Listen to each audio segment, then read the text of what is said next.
Hello friends, எல்லோரும் எப்படி இருக்கீங்க? நல்லா இருக்கீங்களா?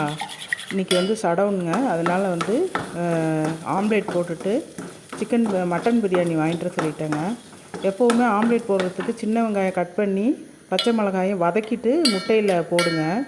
சூப்பராக இருக்கும். அதாவது பச்சையாக போடாமல், பச்சையாக போட்டால் நறுக்கு நறுக்குன்னு அப்படியே வெங்காயம் வந்துகிட்டே இருக்குங்க.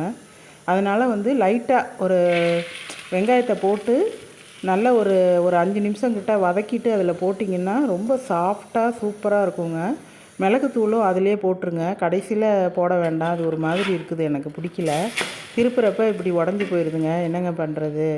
சூப்பராக இருந்துச்சுங்க, ரொம்ப சாஃப்டாக இருந்தது. வெங்காயத்தை வதக்கிட்டு போட்டோன்னே. ரெண்டாவது பெரிய வெங்காயம் போட்டால் நல்லா இருக்காதுங்க. அதனால் பச்சை மிளகா, சின்ன வெங்காயம், அப்புறம் வந்து மிளகுத்தூள், உப்பு, இது 3த்தையும் போட்டு ஆம்லேட் போட்டுருங்க. இங்கே பாருங்கள், எனக்கு மட்டன் பிரியாணி, சிக்கன் ஃப்ரை வாங்கிட்டு வந்துட்டாருங்க. அப்புறம் முட்டையும் இருந்துச்சு கடையிலேருந்து, அவரும் வாங்கிக்கிட்டாரு, நானும் சாப்பிட்டுட்டேன். சூப்பராக இருந்துச்சுங்க மட்டன் பிரியாணி.